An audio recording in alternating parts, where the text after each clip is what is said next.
I just don't even know why there aren't uprisings all over the country. Maybe there will be.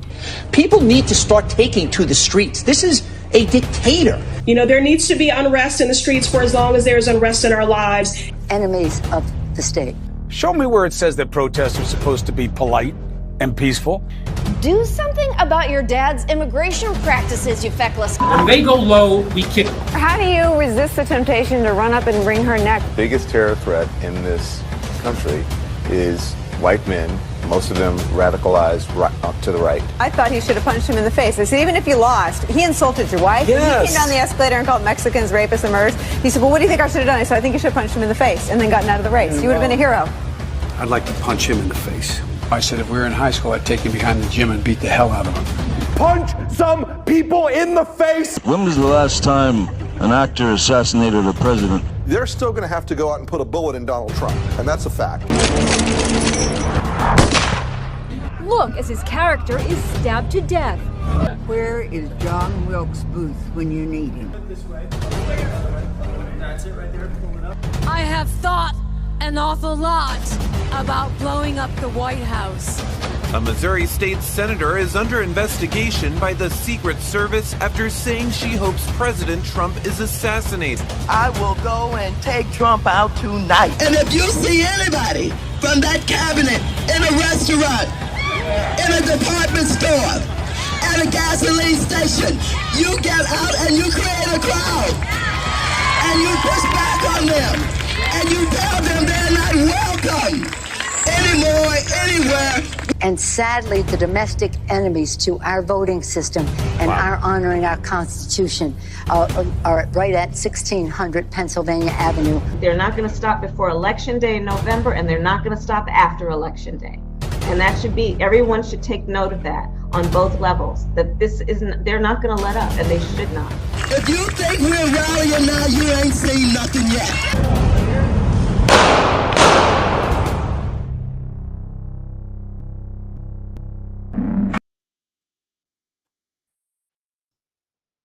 Hello. It's the Ryan Mack Show. I'm your host, Ryan Mack. Yeah, that video clip you saw was about 2 minutes of what America could look like if Kamala wins.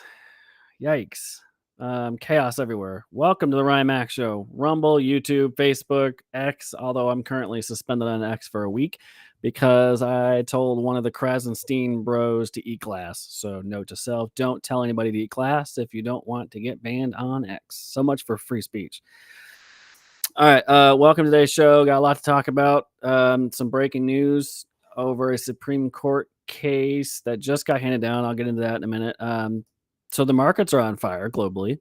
We'll talk about a little bit about that. I don't know a whole lot about investments, but we'll get into my opinion on that. We've got all kinds of stuff. Kamala's inflation fix, just how radical she is and why you shouldn't vote for her. We got some whistleblower access to Holly and his letter recently to the failing Secret Service acting director, Ronald Rowe, and some thoughts on that, as well as a New York Times article from the first a couple days ago. This according to Reason.com, that socialism was not the cause of Venezuela's problems. So, and then there's a whole lot more. I got some other stuff from Wirepoints, Illinois. J.B. Pritzker is a failure too, but he's going to prop up Kamala as well.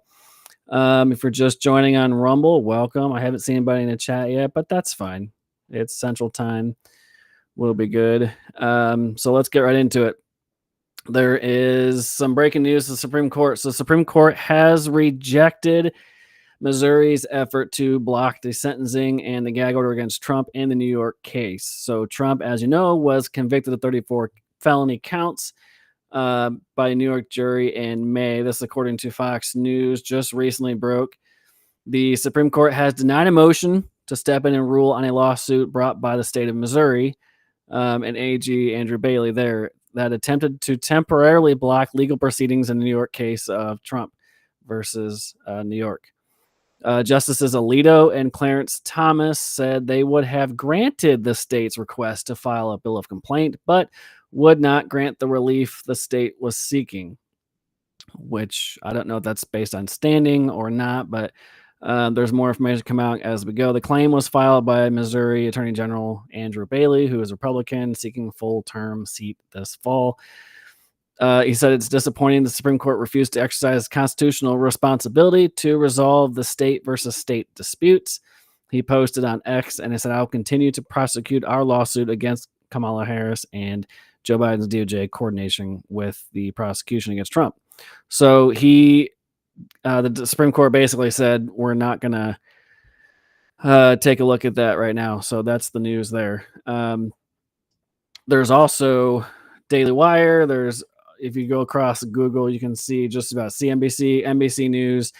Dow Jones has dropped as much as 1,000 points. Some of the fears, I guess, is maybe on the Iranian strike. Don't know for sure.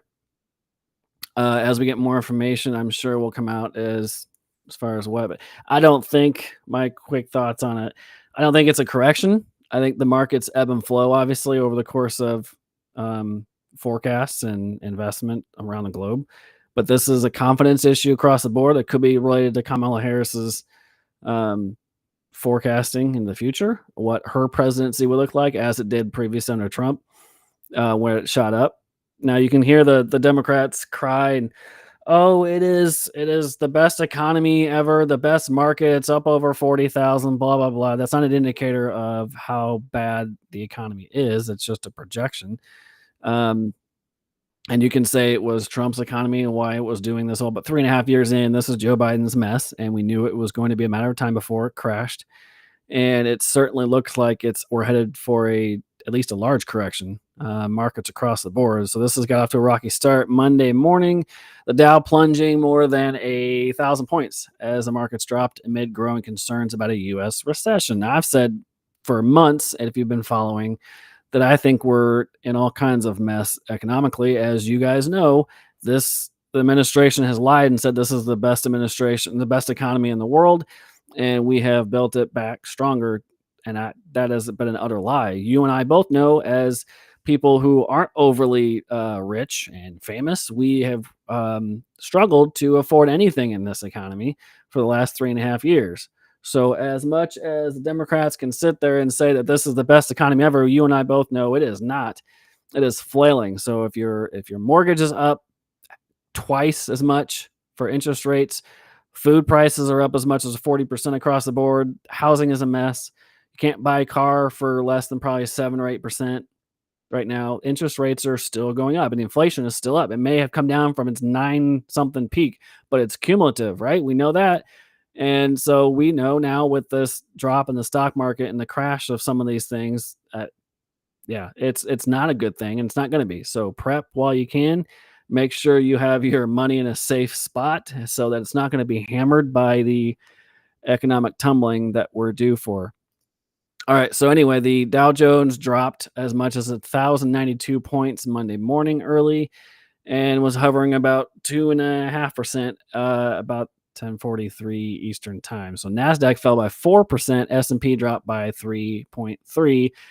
The U.S. market collapsed following the markets around the world, from Asia to Europe. Japan's Nikkei dropped 225 points, or 12%. That's a huge spike for Japan. This is following a report from the Bureau of Labor Statistics showing that U.S. unemployment reached its highest point since October 2021. The report indicated that unemployment rose to 4.3%, while just 114,000 non-farm jobs were added last month, far less than the 185,000 expected. Now, you can say all you want about the jobs numbers that Biden has been pushing for the last 3.5 years. They have not jumped. They have not gone anywhere near the level that he has said they are. Most of them have been part-time jobs. They've been government jobs grown. So the Biden administration has, again, lied. That this economy is soaring, and it's not. It is not soared. It has taken a nosedive. With the market has been whistling past the graveyard, and this is according to analysts, that he wished that people were basically were lulled to sleep by his false sense of security. And this is from CFRA Research Chief Investment Strategist Sam Stovall. It was a weaker than expected economic data and proved the catalyst for the correction. So if you have stock in tech companies and AI, and some of the steepest drops. So careful where your money is. S&P was down around 4%. Real estate was down more than 1%. Both the S&P 500 and NASDAQ composite stocks were reportedly on track for their worst August in more than 2 decades. So all that talk about Joe Biden saying that he has the best economy in the world, he does not. And you're seeing the results right now. Wall Street Journal also reported that Alphabet, Amazon, Apple, Meta platforms, Microsoft, Nvidia, and Tesla all combined lost $753 billion in market capitalization as of this morning. Wow. JP Morgan predicted 50-50 chance of recession, while Goldman Sachs believes there's a 25% chance in the next year. And you guys already know, if you guys go to the grocery store and you go buy a car, you go get a loan, it's going to hit you. So if you can't afford things now, the next few months, as I said, it's going to get ugly, not just financially, but all across the board. You're going to have, with the election coming up, you're going to have fears from that. So financial forecasts in the future are going to have kind of a rocky road the next few months as we await who gets elected. Now, it's not going to be a quick overnight fix if Trump wins, but we're hoping that he wins by November. If you all vote, everybody vote. Take 10, take 20 people and vote. Swamp this thing out, because if we have a Kamala Harris presidency and whoever she picks, they're going to blow the doors off this thing, and you're going to see wide and far how bad this thing's going to get. All right, so that is the market watch. I don't have any other updates on that. That was just the recent news from this morning early. Now, if you're Kamala Harris, you might have noticed that she has a fix. Yeah, she has a fix. Now, her inflation fix might just solve our concerns. You might be shocked by me saying it, but she is going to fix everything. And I'm going to share this, and I'm going to play it and bring it up. You know, she's so graceful when she speaks. It's really moving, and her words are so profound that I really think that she knows what she's talking about when it comes to inflation. Here's her fix on inflation.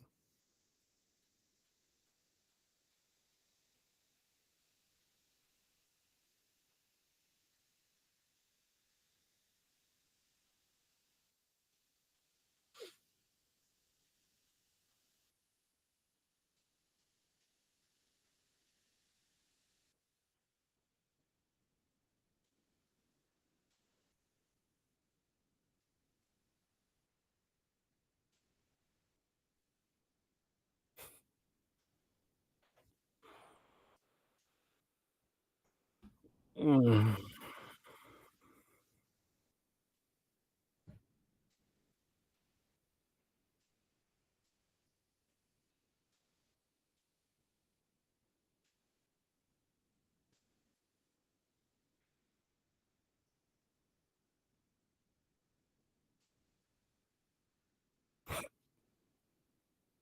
Mm. Mm. Mm. She takes it very seriously, guys. She takes it so seriously. Hang on, why is this backing out? All right. So she takes it so seriously, she doesn't even provide an answer for you. She says it's a problem, and we're gonna fix it. But we know it's high. We're not gonna fix it. So eloquent from our vice president. I wish more people were as well spoken as she is. I know I'm not. Uh, so I can play videos of her all day long, and I'll get to more of her stuff in a minute. But I want to move on to some policy stuff, because when she gets off the cuff, she actually is really stupid. But we don't know a lot about Kamala other than the videos we see in the past, right? Well, just how radical is Kamala, Camel? Just how radical is she? Well, she is as left of the spectrum as it gets. She's further left than Liz Warren and Bernie Sanders as a senator and as a California Democrat. So if you think Biden's policies are worse and they're terrible, just get ready for a Kamala Harris administration. So I got 13 radical positions she has taken. And this is, there's audio. This was obviously compiled by Glenn Beck, but these are some of the things that if you guys can piece together her radical policies, here we go. Number one, she was one of only 14 people that endorsed the Green New Deal. She was among those who signed it were Bernie Sanders and Liz Warren, placing Kamala with the radical of the radical. Okay. So think Green New Deal, think Kamala Harris. How big of a disaster has that platform been on climate change and climate crisis? Joe Biden thought was terrible. He's really just pushing further to the left under Kamala. Number 2, she co-sponsored a single-payer healthcare, i.e., universal healthcare package plan. Now, thank God it never reached the pinnacle of getting signed, because single-payer healthcare is a socialist plan for healthcare. The government-run healthcare across the band will get rid of the privatized healthcare plans you see. And when you have the government touch anything, it will get destroyed. We've seen that in other areas of service. We've seen government come in and try to handle their best with rent control, and during the pandemic when they tried to tell landlords they couldn't kick people out because of the COVID and they weren't working. Everything the government touches gets destroyed. So number 3, think no further than single payer healthcare system. Think of Canada. You might think it's all warm and fuzzy and get your free healthcare, but then they get to choose where you get to go get your care, and they get to determine if you live or die. Essentially, that's socialism. That's socialized healthcare. Number 3, she advocated for a complete transition away from fossil fuels in 10 years. So that famous 2030 climate crisis, that is all her. She wants a complete transition, which would lead to the collapse of our economy. If you think about what we use to power everything in our country, I mean, everything. From the plastics we use in our cell phones, from the microphone here for our TVs, everything we use is plastic and some derivative of oils. And so this idea that pulling a Joe Biden line, the idea that we're going to get away from oil and coal and natural gas as energy source would absolutely destroy the country. And it's important to know that, because she's on board with that. She's going to radically change us and transform us in ways that Joe Biden even thought we could.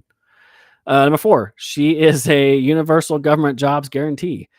So you need a job, you get a government job, guaranteed. Universal government job guarantee. You'll be taken care of by the government and suckling off from its teat.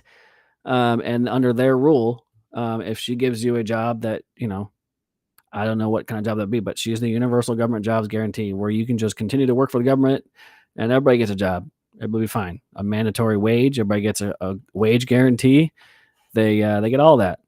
So there you go. So number 5, when we think of socialist Democrat presidents or progressive Democrat presidents in the past, Woodrow Wilson, FDR, they were the first major progressive presidents in our time, and they developed things like the welfare state, the expansion of entitlements in this country, the dependence upon the government programs were FDR and Woodrow Wilson. They hate privatized anything. They want to control as much as the economy as possible. So you can thank them for why we have a whole lot more government programs than we do today. Also the reason why the Federal Reserve is a thing and not backed by gold. So she wants more government programs, promised universal access to healthy foods. So she wants to come after your red meat. She wants to come after your beer and your high octane cookies and your chocolate chip cookies that you like, your chips. None of that. Government healthy food. Imagine that. A block of tofu sitting on your plate because carbon and carbon footprint and climate bad and cow farts are terrible. So you're going to take away all your good stuff that are actually, red meat is vital to your health than tofu is. But they want you to listen to them when it comes to your food. So you don't know what you want to eat and what's good for you. The government will. So that's how far she wants to push it. She wants to take the government to your refrigerator and tell you what you can and cannot eat. So promising programs like expanding the EBT and expanding probably the universal access to all kinds of things. And who's going to pay for it? Of course, the taxpayers were. We always do. We always get to foot the bill for the government programs. Number 6, ways in which she's radical. She wants to completely upgrade every single home and business building in the country for energy efficiency. Now, I'm all for energy efficiency, like turning off the damn lights every once in a while when they're not being used. But there are Energy Star rated appliances. They've gotten better with energy usage already. But to retrofit every single home and business in the country for energy efficiency is not possible. But it's something that she's going to upgrade. And it will be expensive and it will be absolutely just asinine to retrofit all these buildings that aren't built for that. So you're going to spend trillions more dollars retrofitting a government program to make sure that you have what exactly? Magic unicorn piss ran outlets. The idea that coal powered plants and nuclear energy and natural gas and everything that we use to run our homes now is not energy efficient. It's going to get more expensive. It's going to get ugly. The show is. It's going to get ugly. Number 7, universal basic income. So this one's a popular one among Gen Z because they just don't want to work 40 hours. They want to be able to make $3 million sitting on their asses on Twitter being an influencer. Universal income is a thing in some European countries that have gone socialist and, money for everybody. So what that looks like here, I don't know. Is it $25,000 a year for just doing nothing?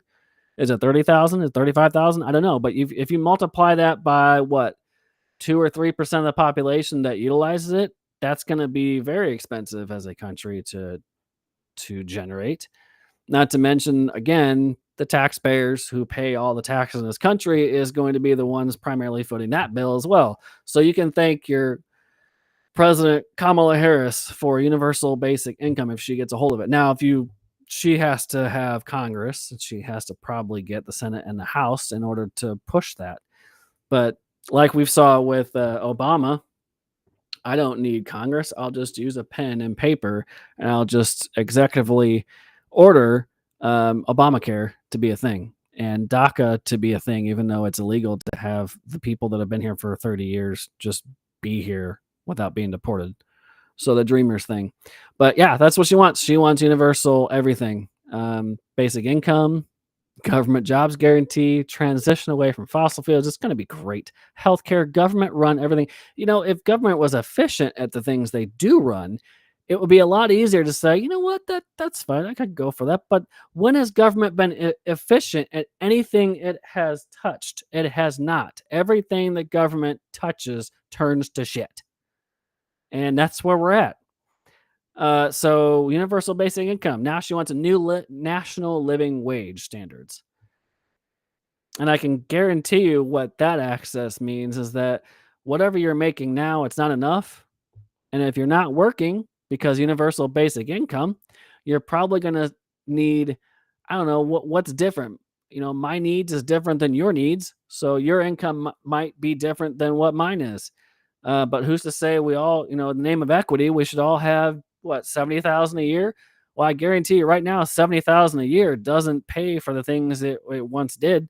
In order to make ends meet now, people need at least over $180,000 to account for inflation. So what is this universal basic income and new national living wage standard going to be? It's going to be like everybody gets $100,000 a year.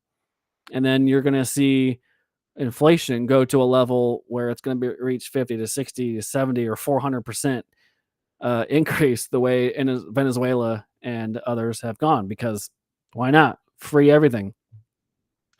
Your wage is determined upon your performance at your job, and some jobs have a industry standard for certain jobs. If you have an entry-level job making 15, 16 an hour, yes, it's not a great wage, but it's not meant to be a high paying wage when it's entry level and you're limited on skills as you grow.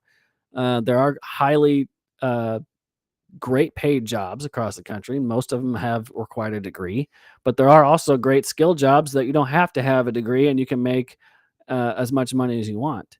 So it's about performance, and it's about you, the individual, making about that money.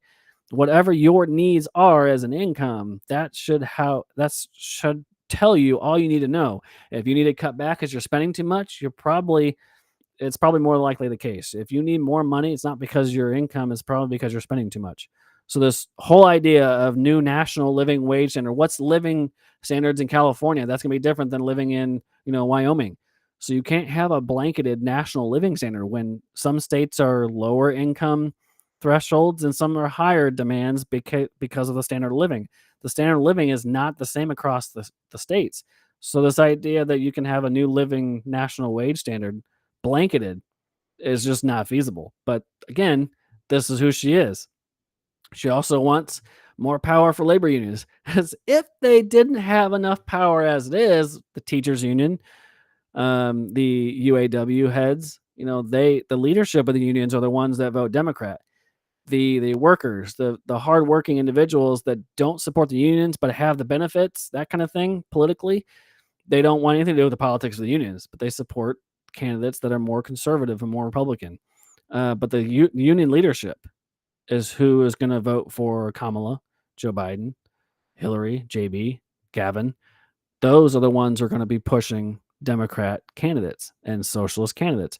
But it's interesting, the Democrat idea that unions built this country, and sure, they did an important part. But if you start bringing in socialist ideas and just catering to the unions, you're going to have a lot more problems in the market than you are when he has a free capitalist market society. Is it perfect? No. Capitalism is far better, the better idea than socialism will ever be. When implemented correctly, they always say this, socialists, it's never worked right here. The democratic socialist way it's much better. America could do socialism better. No, it can't. You're going to see a lot more millions of people killed when you start implementing it the right way here. You think Venezuela's doing any better off than socialism? They're on fire right now too. Their tyrannical leader, I'll get to that in a minute, he's saying, nope, I won the election. There's no elections, no free, fair elections. Now, it's funny how Joe Biden wants to question their results when his own party led to the demise of 2020 and didn't want to ask any questions of that result. So there's more on that later too. She also wants free college. Now, it's great to get your debt paid for. That is a great thing when you pay for your debt, but not when you didn't acquire said debt. When you get gender studies degrees and you're thinking you want to make $200,000 a year earning with that degree, you're not going to get your debt paid. Free college is never a thing. You take out said loan, you sign a piece of paper, you pay back the damn loan over the life of it. There are programs in which you can get it discharged through disability or public service. If you're you make so many payments, even if it's 50 or 0, there's so many low income payment plans that you don't get to have debt forgiveness. That's not a thing, because the debt doesn't go away. It gets transferred to the taxpayer. So Farmer Bob or electrician Steve down the street that never went to college now has to pay Cindy Lou Who's college tuition because she got a gender studies degree, doesn't know what to do. She's working at Apple making $12 an hour being an influencer or a tech because she doesn't want to work. She's bitching about working at Starbucks for 40 hours a week and hates it, but she wants to get paid, $80,000 a year, and she wants free student loans. Now, it's just not feasible. Now unless you go to the Ivy League school, my whole thing is, unless you're going to be a doctor, and you're going to be a surgeon or a specialist in that field, or a nurse or a tech or any of the healthcare fields, and if you're doing anything with engineering or a high math skill job, you don't need a degree. There's plenty of entry-level positions in this country where you don't need a degree, and you can make decent money without having acquired any debt. I've told my boys, as they grow, that if you do know what you want to do when you grow up and it involves some kind of college background, be absolutely sure that is what you want to do and what you want to pursue, because it is very expensive, especially with these tuition hikes coming the next few years, it's going to get really, really bad for anybody. But if you have even a modest college degree, is going to run you over $100,000 for 4 years. And if you're not getting a job that can pay at least that to pay it off, it's going to be tight. But the problem is it comes down to choice. And you can sit there and say all you want that, I didn't have a choice. I had to go into debt to go to college. No, you really don't. You make a choice. You make a choice to go to college, take out debt. No one forced you to go to college. And if you want to get some of that free money to go to college, you get a grant. You know how you do that? You're either a 5-star athlete out of high school or you are a 4.0 GPA student, straight A's. That's how you get that access to that free money. College is expensive. And if you want to get free college and walk your way through campus not having to pay a dime as much as possible, then get athletically or academically and combine the two. That's how you get your free access. Everything else is paid completely 100% by choice. You take out said loan, you sign your name on it, or your parents sign your name on it. That debt is yours. The only way it gets forgiven is if A, you pay it off over time, or you have it forgiven because you're in public service or education or whatever. But you still have to make so many qualifying payments to pay off the debt. It doesn't just fly away. It'd be nice if a lot of my debt, it's the same analogy I give to these leftists. This whole thing about debt and free college and this will work out. I have car loans, or I have a car loan. I've had them for a long time. I have a $40,000 vehicle. Okay, just say you get one. You go to the dealership, take out a loan. The bank determines that you're qualified to get said loan on the vehicle. With the risk that they took, you sign a contract in X amount of term of years to pay off said loan or get enough underneath of it that you can trade it in for a newer vehicle over time. But you have to make the payments every month or pay it in cash or whatever, however you pay. But if you finance it, you have to pay it off before you own it. That's how this works. And it's the same thing with student loan debt. It's not just handed out. If you have to go into debt, which you don't, then you have to have the obligation of a contract. You sign on those paperwork from the banks that this is what debt you guaranteed to pay off over time. Yes, there's going to be high interest because over time it accrues. It's a complicated thing, but there are so many more jobs out there that don't require a degree, and any of them that say they do are lying to you. There might be some incentives for getting one, might have a higher pay scale, certain level corporations, if you have a master's or a bachelor's, but there are more jobs in this country that don't require a degree than with one. And unless you're going to be a high prime scientist or a surgeon or a doctor or any of that field, you don't need a degree. You can work and make a lot of money and not have any debt. So this whole idea of free college is just BS. She also wants a whole new electric grid. We can't fix the electric grid or harden it now, but she wants a whole new one. Now, what does that look like? Might look a lot like Dallas did when it froze during the winter a few years ago, when they relied solely on solar and wind energy and not hardening their grid to provide a spread out of the resources so you wouldn't freeze out your citizens. That's gonna a whole new electric grid. Think about it. Solar panels everywhere, wind farms instead of cows, wind farms instead of agriculture for food, a giant, massive 400-acre solar panel farm instead of agriculture to feed your families across the country, millions of families across the country and the globe. Think about it. That's where we are. You won't have any food in 10 years, but at least the grid will be on and you'll be hot or cold. You won't have any food, but at least we have solar powered plants and wind energy, because when the wind blows, it's great, but you have no way to harness it. So we can't fix an aging grid now that has problems during certain parts of the year. And she expects us to have this whole new magical electric grid. I can tell you right now, with this whole ass electric everything will destroy that new grid in a heartbeat, because you can't rely solely on one form of energy. That's not how this works. So it'll be interesting how this all plays out.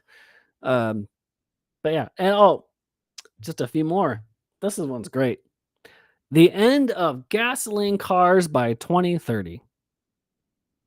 What does that look like for most of us in rural America? Now, I'm not totally against electric cars. I think if you live in a city, a bigger-ish city, might be convenient where you don't need to fill up as much and you're 10, 15 minutes away from your home or your work, or you work from home and your commute is light, then maybe, it might be efficient. But most of America doesn't live in a big city. In fact, most of America travels at least 20 minutes, 30 minutes for work. If you're not working from home, that means 20, 30 minutes, back and forth. That's 60 minutes of driving. That's not going to be efficient to have an electric vehicle if you live that kind of distance away. And think about not just gasoline cars, because this doesn't just impact the civilian level or regular everyday driving of personal vehicles. This impacts fleets of business vehicles. This impacts school buses. That's another one. Yellow school bus. Don't you just love a yellow school bus? I sure do. I wish mine were gray and with bars on it because I'd actually be safer than an electric yellow school bus for kids. But this doesn't just impact personal family vehicles. This whole idea of electric only vehicles by 2030, that's an agenda. Agenda 2030, if you just not Google it, but just do your own research. Agenda 2030 is a global effort to just completely mesh away from everything we've used to know. It is an effort to basically apply socialistic style of government to your everyday needs. And having access to your electric vehicle means if you spent money on your digital dollar in 10 years, 20 years on a gun, and you forgot to pay cash, which we no longer have at this point, they can look on your account and go, you know what? We're going to go ahead and freeze your assets in your bank account digitally because you bought a gun and you weren't supposed to buy a gun. Or you made a conservative leaning post on social media. We saw that you liked one of Donald Trump's past tweets. We're going to have to block your money this week and also turn off your car. I know it's going down a rabbit hole, but it's not out of the realm of possibility. Look what they did in Canada when they had the truckers protests against the government. What did they do? The GoFundMes that they raised for the truckers protest, they shut down and froze the assets. GoFundMe was a very leftist group. It's unfortunate because it's a good way to raise money for families in need. But they have a political agenda now too. So if you're using GoFundMe, they can freeze their assets if it's something politically they don't go for. So think about that next time you think that, forget crypto. Crypto is the freedom, the capitalistic way of investing, and it's separate. It's not regulated by the government. This digital bank currency thing that the government is pushing, this digital dollar, where you can just scan your arm or scan your forearm or scan your forehead and your digital money comes off your bank account somewhere in the cloud. That's what they want. They want electric vehicles and they want digital wallets and IDs so they can scan everything to your brain and shut you down if they don't agree with you. That's this whole agenda. Forget the policy differences between the two parties and the two candidates. This whole leftist agenda is an evil socialist blend of communism, Marxism, whatever you want to call it. It's a blend that has never been America. And if you break it down to that simple level, Agenda 2030, with everything that Kamala Harris supports, is radical leftist socialism, and it will destroy this country. You think you can't afford things now, and we have some access to different choices. It's going to get even worse when you have full-fledged democratic socialism here in this country. We have never elected any socialist to be president. You had progressive presidents that even as they were calling for more expansion of government, didn't have enough time to push radical ideas. They weren't even as radical as the current progressive wing of the party is. But they tried. We've never elected a full-fledged socialist. It wasn't popular. In America, it's never been popular. Because America, we enjoy our capitalism. Is it great and amazing? Yes. Is it flawed? Yes. There are some drawbacks. But there are also some really good benefits. You can make as much money as you want, and you are your own boss. So that's where we're at with that. It's a really good thing. It's flawed, but that's the best we got. It's been proven to be the best economy, the best economic model we've had globally, the American experiment. A couple more here on why she's so radical, the 13 things that make her so radical. Remember, you can go back and see how she cackles and can't remember a sentence that she's speaking, or she's worse than Biden on speaking. She's just stupid, and her ideas are radical. But if you go beyond the fact that she can't speak a clear sentence and just get beyond her policies and what she actually supports, she's left of Biden and left of Bernie Sanders. If you didn't like Bernie Sanders, you're not going to like Kamala Harris. Kamala, ha ha. So you're not going to like her either. So she's also for transformation of U.S. agriculture, including the end of much of the cattle industry. Like I said earlier, she wants this whole idea of get away from red meat because red meat bad. I don't know about you, but I love my burgers and I like my steaks, and I want your damn hands off my red meat. So if you, again, don't like how things are now, that's where she goes. She's going to take your steak out of your freezer. And she's not alone. She has had numerous support in her socialist wing of the party for ending, retransforming the cattle industry because cow farts are bad suddenly. We've had cattle in this country for almost since we've been alive as a nation, been around as a nation for 250 years. And I'm pretty sure we've had a lot of cow farts and cow patties come across, and they've never bothered the atmosphere. This is a leftist climate Nazi takeover of your household, and this is going to be broadened to the entire country if we allow it. You stand up, you see these videos, you expose them for who they are, and you vote. Is Trump perfect? By all means, no. He is the most probably he's not a politician, but I can tell you he's no different than anybody else. He's flawed. He's made mistakes his first administration. He's got several marriages, but today, what is a marriage to most people? Traditional marriage is a thing in the past. Kamala Harris didn't get her start in politics the right way, so we're going to vote for her instead? No. I'll take Trump and his mean tweets and shady personal life over Kamala Harris's radical socialist ideas any day. You can call me whatever I want, a bigot, a Trump apologist, whatever. No, I've criticized Trump plenty. I thought his handling on COVID was terrible. I thought his handling on certain reforms weren't enough. I think his abortion stance and his everything goes to the state stance is not hard enough. I understand why he's doing it. But as a pro-life advocate, I would support a nationwide effort to curtail as many abortions as possible. Is that going to happen? No, because when you make something not legal, what do you get? More of it, because people are going to rebel. So it's not going to work. I don't think it's practical. You're going to get it. That's why he left it to the states. I know why he did it. I don't agree with entirely. Now, do I want to go 100% ban on all of them? No, I think there are reasonable.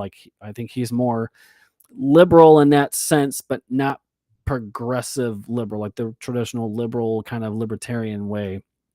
He's pro-life, but not hard pro-life, which you're not exactly conservative, but that's what we're dealing with. You can criticize him all day long on things that we conservatives believe in, but he is the best candidate at this time, and he's ready to take over, and he's due.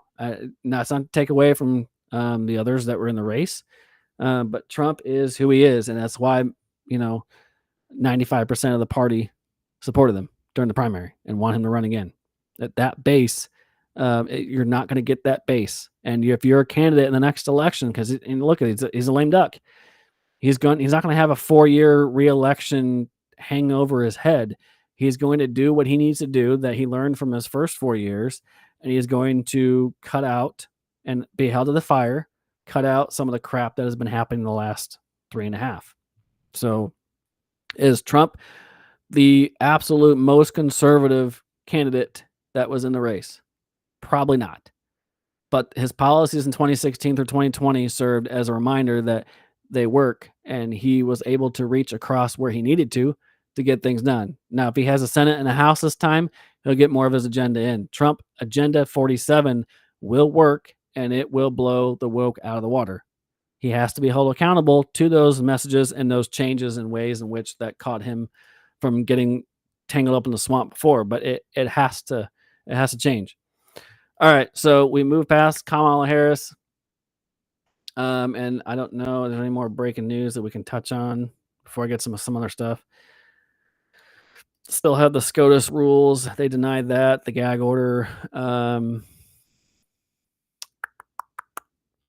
Looking here. Okay, well, we got some other clips I can play, and we can. There's one story I can bring up. All right, so Pelosi comes out. Actually, before I get to that, I'll do this. I have take a little short break here, and I'll announce this. So, Blackout Coffee. They're not a sponsor, but I am an affiliate.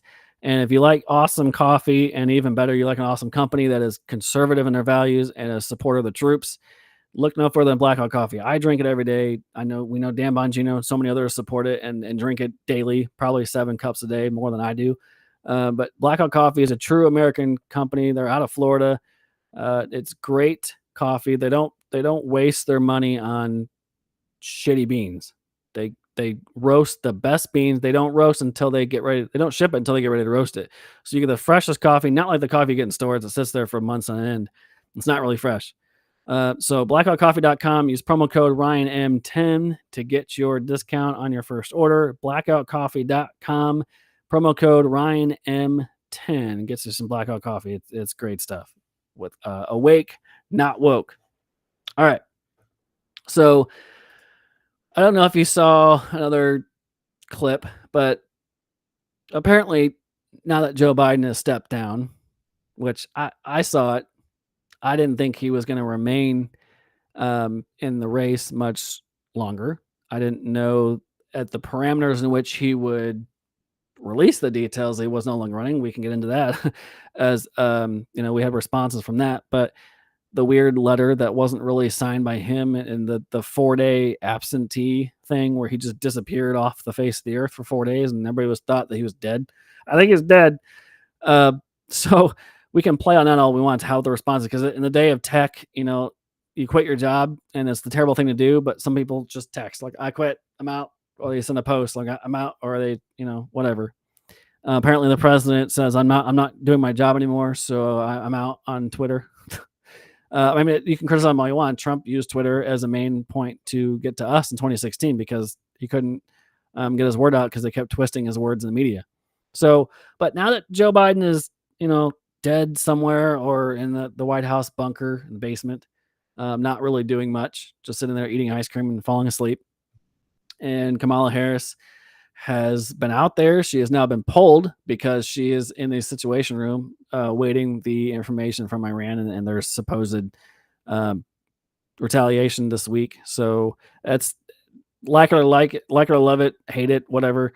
That's procedure. Presidents, when they get wind of some secret intel and some intelligence of an impending military operation and strike or whatever, they go to the Situation Room and they plan, they talk to global leaders. It's a secure thing, and that's what happens. So she'll be pulled off the trail, which people in the media, you won't have any sound bites for a few days as they prepare for an onslaught of all kinds of chaos. And nobody in the chat yet. I guess I'm boring. All right, that's fine.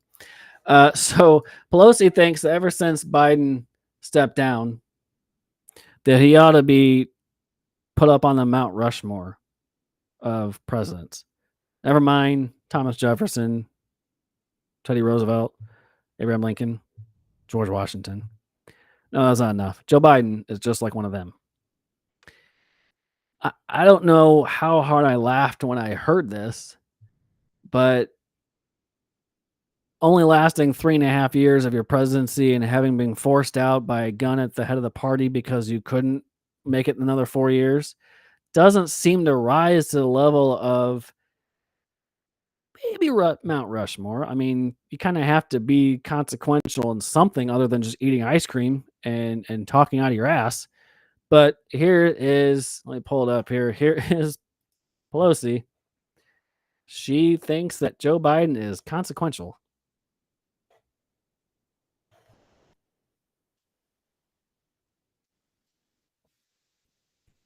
top of his game.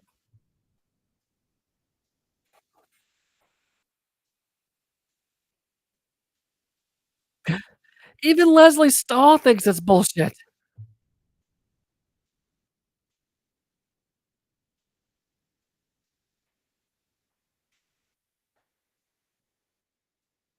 Play it again because I can't.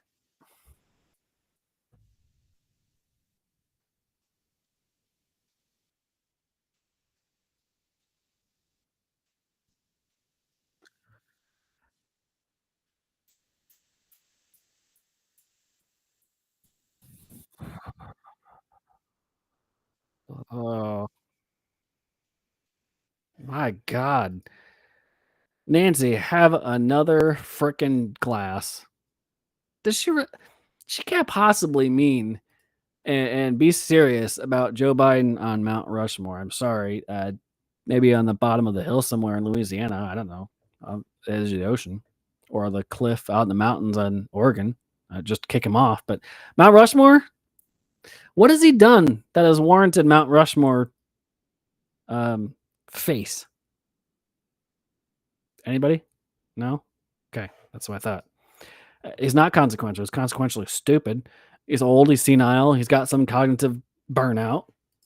Clearly not worthy of being on Mount Rushmore. All right, so we do have breaking news. I just came across Daily Wire, and it is under. Here we go. Okay, so this is I got a Daily Wire update, but also Fox News has it too. I'll just kind of go over it.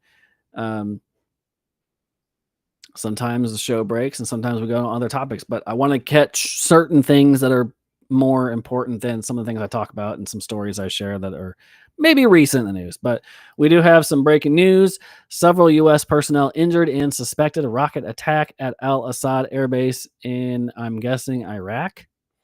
According to officials over there, injured a suspected rocket attack in Ain al-Assad Air Base in western Iraq, according to U.S. defense officials. Confirmed a suspected attack to Fox News. According to Reuters, also, at least 2 Katyusha rockets were fired towards the base. And when speaking to Fox News, the official said that several U.S. personnel were injured during the incident. Base personnel are conducting a post-attack damage assessment. We will provide more updates as information becomes more available. So the official has not released the exact number of injuries. A source told Reuters that rockets fell inside the base. And the incident comes as, of course, Middle East tensions are on an all-time high amid the Israel-Hamas war. Last week, we had Hamas leader Ismail Haniyeh was assassinated in Tehran, so causing the Iranian government to vow retribution, which, according to recent reports last couple of days, that they have announced that they are going to do it, but they are going to be a surprise attack. So it remains to be seen if we'll actually have a response or Israel is going to preemptively do it. But that is the latest news. It looks like an Iraqi airbase was fired at and injured several U.S. personnel. Look, the title of my show today was perfect. It's about to get ugly, not just with the election cycle coming. We got chaos there. Financially, we're in a free fall. It's going to get ugly there with the new reports this week. Currently, with the stock market on fire, you have a war in Ukraine and Russia that is not going away, and you have Israel under attack from all the Arab nations, most prominently Iran. They attacked them before, October 7th last year. We're coming up on the anniversary. Will they wait till October to do another major attack? Is that the October surprise where the Middle East becomes a hotbed for World War III? Don't know. But that's where we're at. It's going to get ugly before it gets better. And with this new rocket attack in western Iraq, it wouldn't surprise me if that was an incoming barrage from Iran as well. If they can't inflict damage on Israel solely, they will inflict damage on U.S. personnel over there as a result. So as far as we know, yeah. So, and then this is more leading to it. The retribution attack against Israel. IDF forces have not claimed responsibility for the death of Haniyeh, but Iran reported plans to launch as soon. So while they're not claiming it, I'm pretty sure it was Israel preemptively taking out one of the Hamas leaders, as they should. They should go in and clean up house wherever they can. So as a result of their mistake, Iranian General Hussein Soleimani said the death of Hanaya, we will see when and how and where they get their response. So look for a response coming soon in the next night or so. Spokesperson on Sunday said the U.S. Department of State Matt Miller said the Secretary of State Blinken has spoke with Iraqi Prime Minister Mohammed Shahia al-Sudani to discuss latest developments in the region. So that's good. Antony Blinken's going to go ahead and great job, guys. Keep taking us out over there. That's fine. Secretary emphasized the importance of all parties taking steps to calm the regional tensions. Interesting. Calming tensions. Seems like they're escalating tensions over there by having pissing matches. Antony Blinken has been the worst Secretary of State. And when they first came in, this administration said that we have the biggest peace in the Middle East. It's never been calmer. I kind of think differently. Along with everything else they've been telling us that has been a lie, it is on fire in the Middle East, and Israel is right smack dab in the middle of it. So that is an update across the globe there. That was a breaking news. So U.S. personnel injured on Iraqi airbase amid current tensions. So when more word gets out, I'm sure that will come across. But for now, back to your regularly scheduled program. So for better breakdown of Secret Service failures, I encourage you to go to Dan Bongino's Rumble podcast every day, 11 a.m. Eastern. He has been in the Secret Service and was for 12 years. He can break down the absolute disaster it has been. But I will cover slight new information from the last few days when I think you all know it. You all seen it. The letter from Senator Josh Hawley that came out after the hearing last week, in which another disaster. So whistleblowers got to Senator Hawley of Missouri, told them on Thursday that a egregious lapse of security ahead of the assassination attempt on the 13th. So the best way I can explain this. So this is from the Blaze. And the letter, I have a copy of the letter too. It's all out there from Josh Hawley. I put it on Facebook and social media. Again, if you're just joining, this is the Ryan Mac Show. Almost an hour into it. I got a few more things and then we'll be done. Conservative millennial, normal everyday idiot, just tired of the crap that's going on. So I thought I'd talk about it. So there you are. Also download Rumble. That's the best way to get the podcast. I'm trying to scale away from YouTube. X is also on there, but YouTube is going to, even though I'm a small growing account, it's going to scale back the viewing on YouTube. So Rumble is where I'll be. Download the Rumble app. It's really easy. It's free, and get the notification bell. Ryan Mac Show or Ryan Mac 87. You can find me there too. That's where I'll be, and I'm on other platforms as well, but Rumble is primarily where I'll be.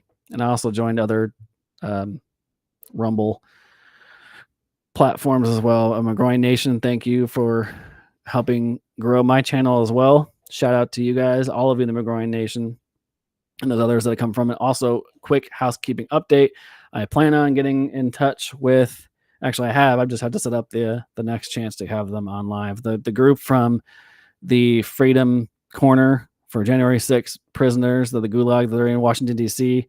Stormtrooper 1791 on Rumble is the account, I believe. I will be reaching out to one of them. They're leading it and discussing with her the personal stories of the January 6th Gulag inmates. So stay tuned on that. I don't know yet when that will be, but it will be soon. So I will get her on and have a conversation because I think some of us, not all of us, we haven't forgotten, obviously, because Trump's still in the line of conversations with it, and he has vowed to free them one way or the other. So, and his walkout song is perfect. Hold on, he's coming. So if anybody gets this message out to the J6ers, hold on, he is coming. I truly believe that he will be the 47th president, and he will get the J6 inmates out, and he will have retribution, and they will be taken care of. This government will be held accountable. So you can mark that down, flag it. All right. Back to the regular scheduled program. Okay, so Secret Service thing. Josh Hawley, the whistleblower, came to him after the hearing with acting idiot director Ronald Rowe. For more information on who he is, I suggest to tune in to Dan Bongino. He can light him up for you.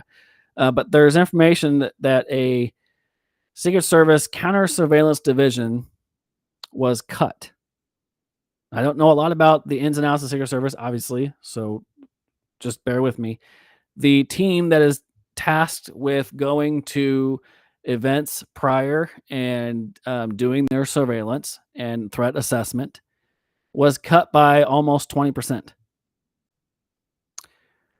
Now, that is a large cut, especially for a presidential campaign and a presidential candidate that has been a high threat level protectee. So, and none of that information was divulged during congressional hearings. None. This was information that was brought to Senator Hawley after that. So since then, think about it. If you have a counter surveillance team doing their job at an advance to protect every asset there, and by reacting preemptively to threats as they come, that probably would have never happened. Corey wouldn't have been shot and killed. President Trump's ear wouldn't have been hit. The other two victims would not have been hit. Threat assessment and the counter surveillance teams, those are critical. We know why we never hear about these teams, because there's never been a freaking assassination attempt since Kennedy and Reagan.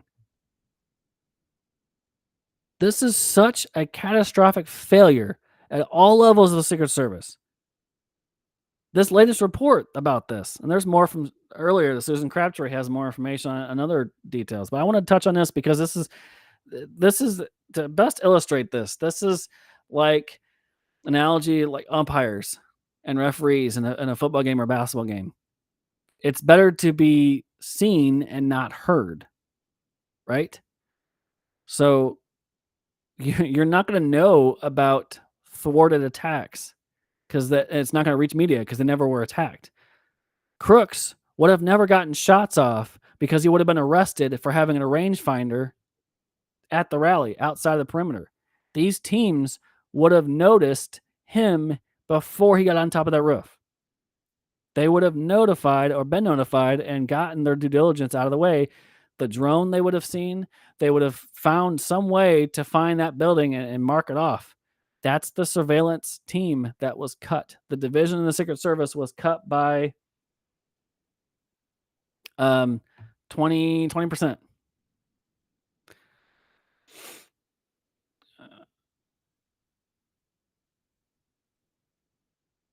Hang on, just live show. Always get updates. So I've got other stuff going on. Anyway, so those cuts, 20% cut in a division of counter surveillance, a matter of life and death.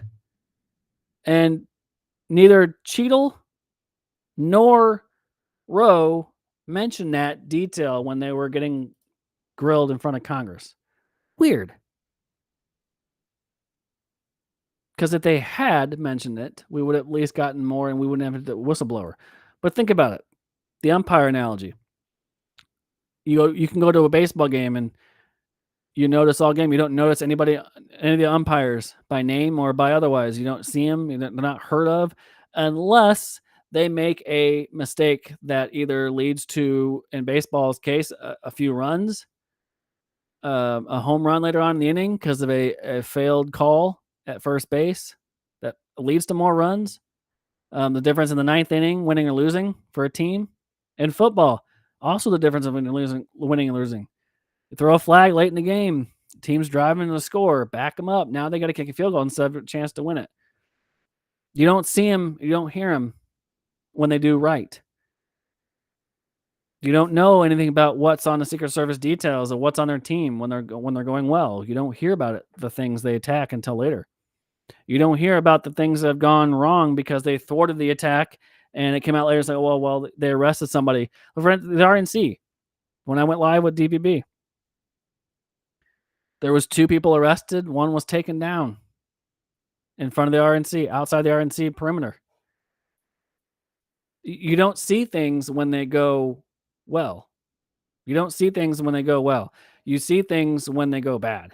You see the failures under the microscope when there's something missing. This wasn't just a failure to uphold a building post. It wasn't a failure by security getting in, letting this kid in.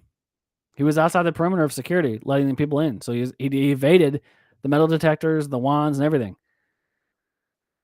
He had vehicles parked with explosives in it. All of this is tied to the fact that they couldn't have a full staff of teams doing these events properly. Trump almost got his head blown clean off because of the failures of the Secret Service. And this is why when people say, well, you should be bashing the Secret Service, FBI, or CIA, Chuck Schumer, you attack the intelligence agency, they're going to be back 10 ways to Sunday. He's not wrong. The intelligence agencies are weaponized against grandmas in D.C., have not been a block from the Capitol. They're weaponized against parents of school kids during COVID who wanted to speak up and get their kids watched at school appropriately. They're going to you and I because we post something on social media. The intelligence agencies are weaponized against the average American. But when it comes to protecting a detail of a presidential candidate and a former president who might also be the next president, they couldn't. You had one job. Make sure someone doesn't die at an event. And they failed. One person was murdered. Shouldn't have been murdered. 2 people were shot. President's ear was shot off. This happened because the leadership of the Secret Service failed their policies of protect the protectee. They're more worried about having Melissa McCarthy be on the Secret Service team than they are protecting a detail. And now that we have the information, the counter surveillance team couldn't be out there doing their job. They would have been arrested. Crooks would have been arrested before he even got a chance to get the roof. They would have found his rifle. They would have found everything that's assigned to him had they been out there doing his job. 20%. The alleged shooter would have been apprehended. This is the information. Had CSD been allowed to perform its normal security duties at the Butler rally, according to this whistleblower, could have been a Secret Service dude, could have been, just anybody that knows the inside knows, this could have been prevented.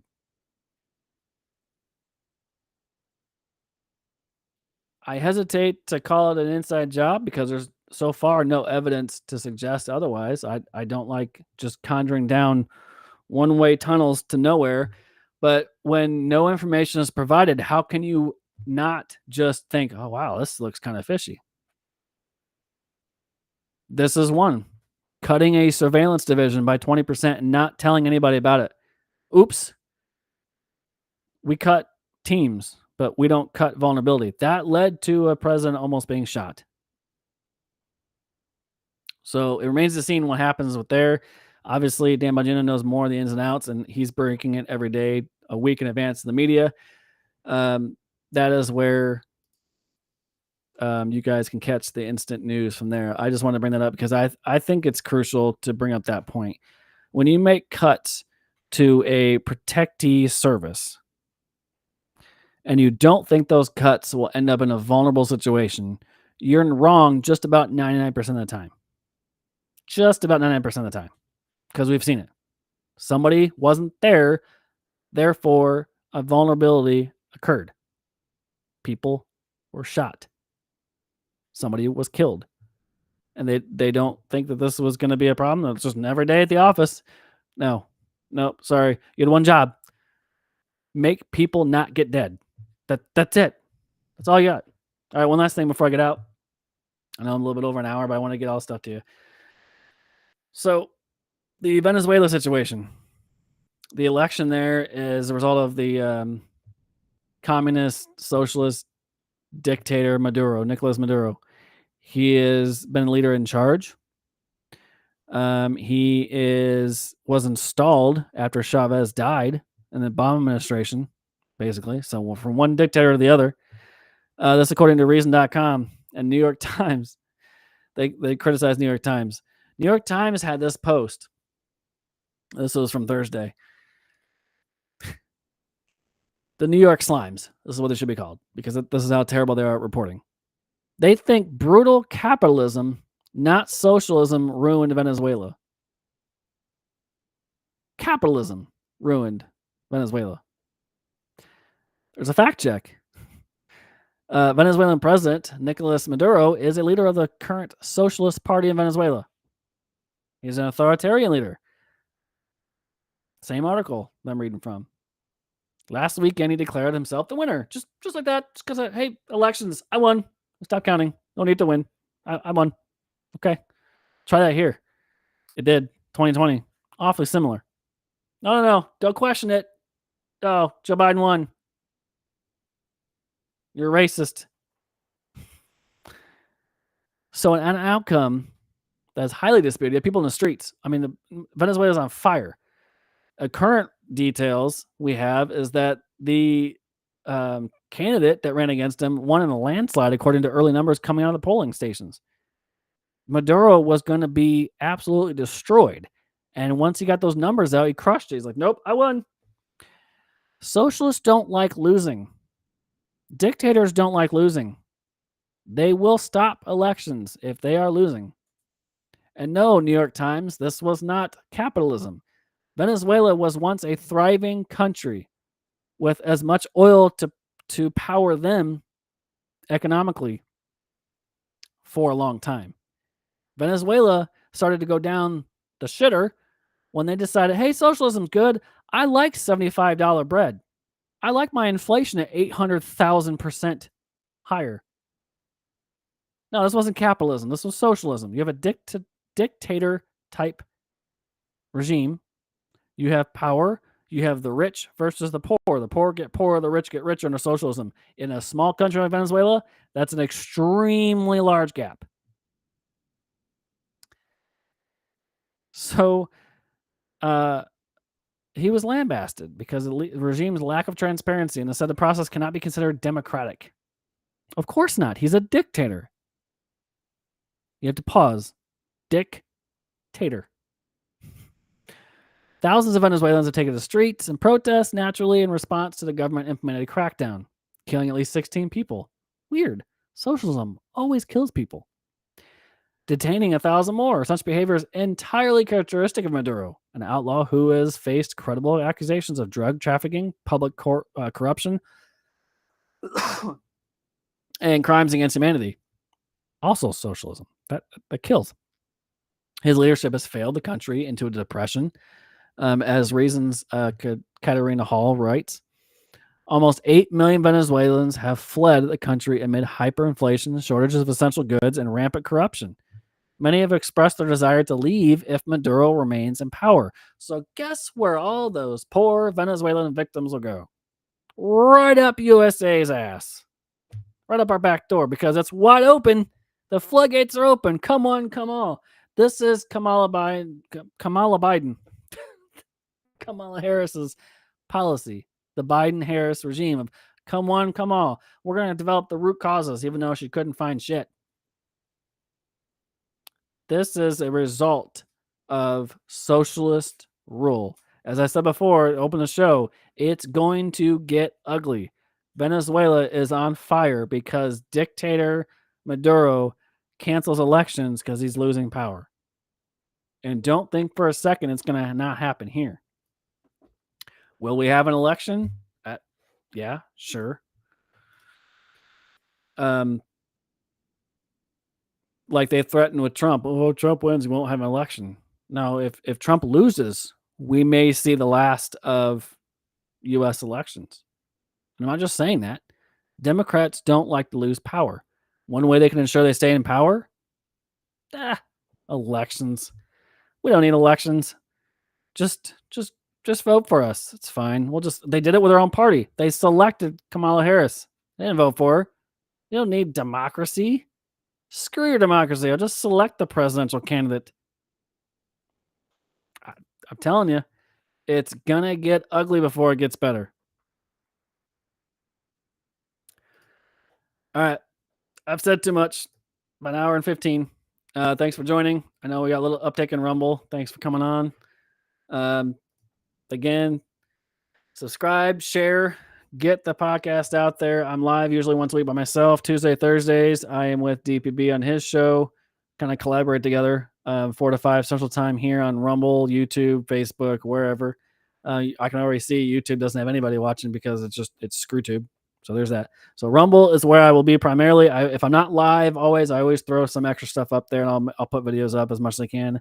I'm always bouncing around to other channels and helping them grow too. So give a shout out, Ryan Mac Show, and catch me once a week. I don't know have a set day yet. I might try Sundays because I also have the upcoming school year coming up, so that will be Sunday. I am dipping my feet into the real estate area as well, so that will be coming up where I have to take courses for that. So I'll let you guys know and stay up to date with that. But going forward, I still am once a week. Usually the day differs a little bit, but I'll get more consistent with that as I go forward. So thanks for coming on. Thanks for chatting. As always, you can always reach out with the platforms, comment, like, share, subscribe, hit that follow button, all that good stuff. So until next time, we'll see you tomorrow afternoon, 4 o'clock right here on Rumble. See ya.